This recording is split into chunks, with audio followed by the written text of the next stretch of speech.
सूर्य का कोर सूर्य का सबसे गर्म हिस्सा होता है, लेकिन हमारे तारे का तापमान वैसा व्यवहार नहीं करता जैसा आप उम्मीद करते हैं। इसके कोर का तापमान लगभग 27 मिलियन डिग्री फ़ारेनहाइट है और यह सोने गोल्ड से भी 10 गुना अधिक घना है। जैसे जैसे आप बाहर की ओर बढ़ते हैं, सूर्य की परतें ठंडी और कम घनी होती जाती हैं। हालांकि जब आप सबसे बाहरी परत तक पहुंचते हैं तो कुछ असामान्य होता है, जबकि इसकी सतह लगभग 10,000 डिग्री फ़ारेनहाइट की होती है। कोरोना सूर्य का बाहरी वायुमंडल कई 100 गुना अधिक गर्म होता है। यह आग के विपरीत है, जहां आप जितना दूर जाते हैं ठंडक उतनी ही बढ़ती जाती है। वैज्ञानिक इसे कोरोनल हीटिंग प्रॉब्लम कहते हैं और इसका पहला प्रमाण 1800 के दशक में एक सूर्य ग्रहण के दौरान सामने आया था।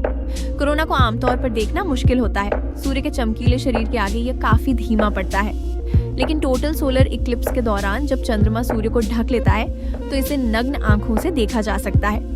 ये समझने के लिए कि इस रहस्य की खोज कैसे हुई, यह जानना जरूरी है कि वैज्ञानिकों ने पृथ्वी पर पदार्थों के केमिकल प्रॉपर्टीज का अध्ययन कैसे शुरू किया। 1800 के दशक की शुरुआत में गर्म होने पर प्रकाश उत्सर्जित करने वाले पदार्थों की पहचान के लिए स्पेक्ट्रोस्कोप्स नामक उपकरणों का आविष्कार किया गया था। प्रकाश स्पेक्ट्रोस्कोप में प्रवेश करता है और एक छोटे से छेद से गुजरता है। फिर यह एक विशेष ग्रैटिंग से टकराकर अलग अलग वेवलेंथ्स में बिखर जाता है, जबकि सनलाइट में हर वेवलेंथ होती है। वैज्ञानिकों ने पाया कि प्रत्येक केमिकल एलिमेंट और कंपाउंड की अपनी एक अनूठी वेवलेंथ पैटर्न होती है, जिससे वैज्ञानिक लाइट सोर्सेज की संरचना का पता लगा सकते हैं। जल्द ही खगोल शास्त्रियों ने दूर स्थित खगोलीय पिंडों स्टेलर ऑब्जेक्ट्स के प्रकाश से जानकारी निकालना शुरू कर दिया। 1869 में 2 वैज्ञानिकों ने स्वतंत्र रूप से एक टोटल सोलर इक्लिप्स के दौरान स्पेक्ट्रोस्कोप को कोरोना की ओर मोड़ देने का फैसला किया। जैसे ही सूर्य का प्रकाश गायब हुआ, वेवलेंथ्स का पैटर्न बदल गया। उन्होंने कुछ ऐसा देखा जो पहले कभी नहीं देखा गया था, एक चमकीली हरी रेखा जो पृथ्वी पर पाए जाने वाले किसी भी तत्व से मेल नहीं खाती थी। कुछ समय के लिए वैज्ञानिकों ने इसे कोरोनियम नाम दिया।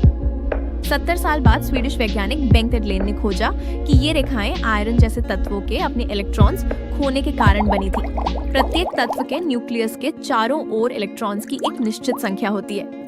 जैसे जैसे प्रत्येक इलेक्ट्रॉन निकलता है, अगले को हटाने के लिए और अधिक ऊर्जा की आवश्यकता होती है। यह हरी रेखा दर्शाती है कि आयरन ने अपने 26 इलेक्ट्रॉन्स में से 13 खो दिए हैं। यह संकेत देता है कि कोरोना का तापमान लाखों डिग्री होना चाहिए, जो सूर्य की सतह से कहीं अधिक गर्म है। वैज्ञानिकों ने तब से कई सिद्धांत पेश किए हैं कि वायुमंडल में अतिरिक्त गर्मी जोड़ने के लिए कौन से मैकेनिज्म जिम्मेदार हो सकते हैं।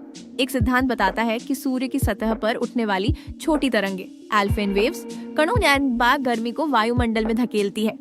दूसरा सिद्धांत नैनो फ्लेयर्स बताता है कि सूर्य के मैग्नेटिक फील्ड के पुनर्गठन से होने वाले छोटे विस्फोट गर्मी पैदा करते हैं।